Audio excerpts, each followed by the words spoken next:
Hi guys! Some time ago, we made a video about a remote camera from Mintion that can also control the printer. In the meantime, this company developed other products. In this video, we will check their insert tool. You want to know all about it? Then stay tuned.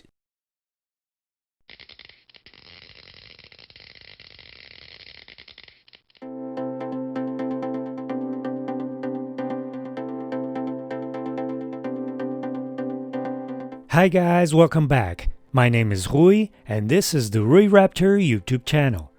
If you want to help us out, you can by giving this video a like and subscribe to the channel.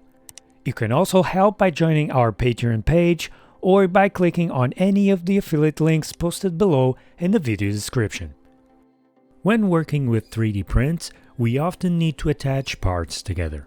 We can use glue or screws to secure the two parts. When using screws, the most efficient way is to apply threaded inserts in the parts where the screws will be tightened to. There are different types of inserts on the market, not only in size but also in shape. Some are more expensive but will hold better with higher torque.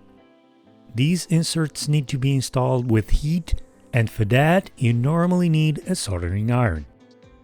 Mintion has a tool kit exactly for this.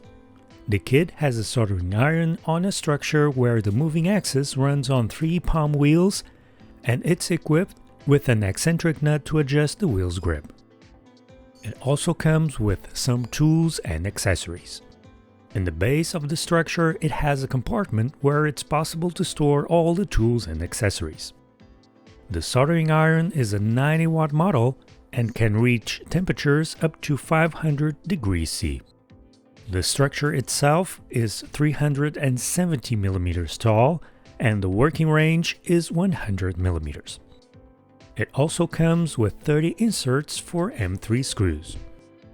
So, inside the box we see the user manual, the retractable mechanism, the soldering iron, and the Z-axis carriage, the handle, the vertical profile, and the base.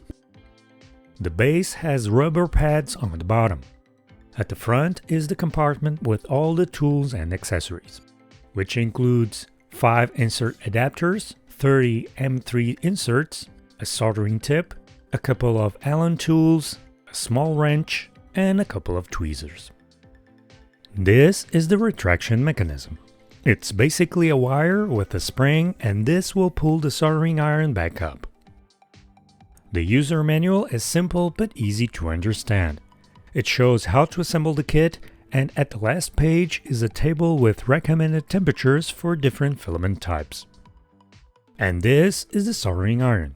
It has a small digital screen and 3 buttons. The power cable comes already through the Z-axis carriage.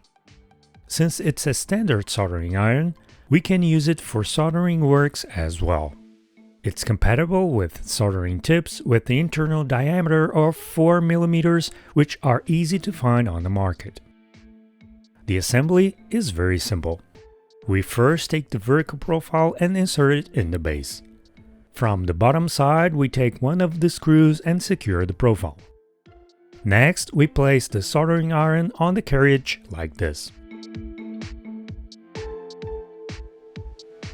And then we slide the carriage on the vertical profile. The wheel's grip might not be okay, so we need to adjust it. Using the provided wrench, we turn the eccentric nut until the grip is okay and the carriage slides smooth and without any play.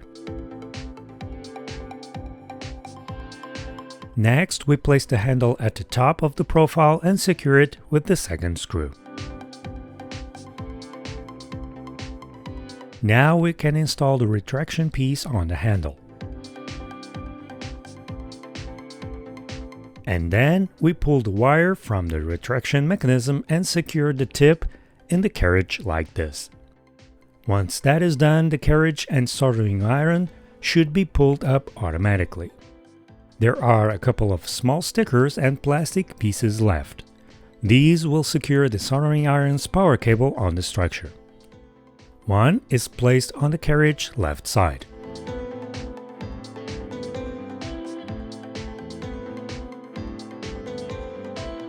and the other is placed at the back of the base.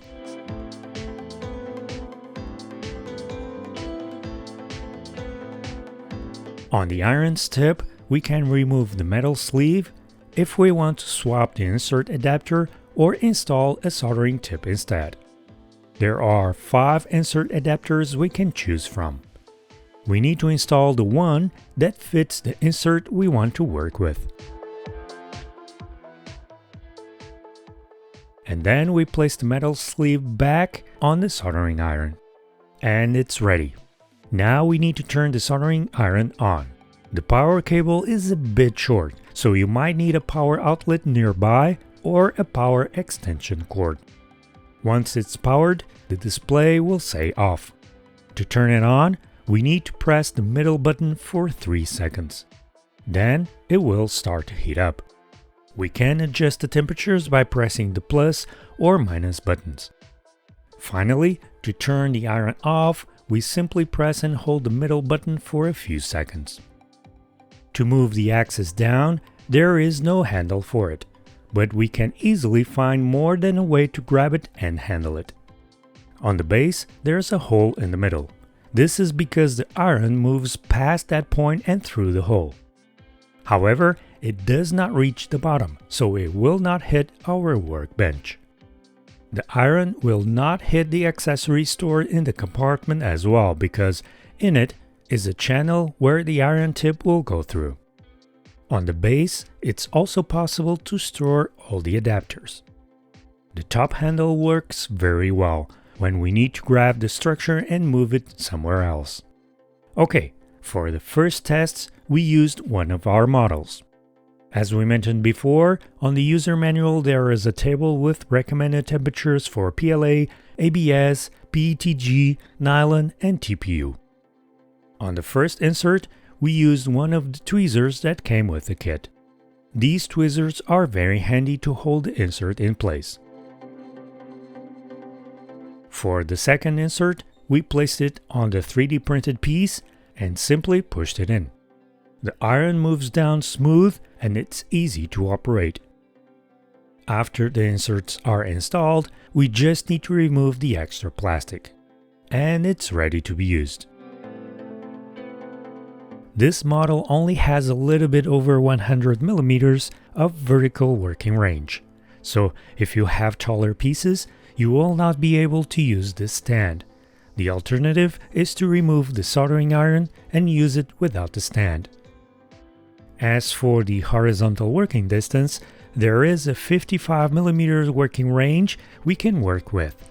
For most of the pieces we tested, this distance was enough. As we mentioned in the beginning, this is a nice-to-have tool for every 3D printing enthusiast. The kit worked perfectly. The vertical movement runs smooth and, most importantly, without any play. Although it runs on palm wheels, if you adjust the grip correctly, you will not have any problems. On this regard, we made a video a while back where we explained how to correctly adjust the eccentric nuts to have a better performance and avoid possible issues.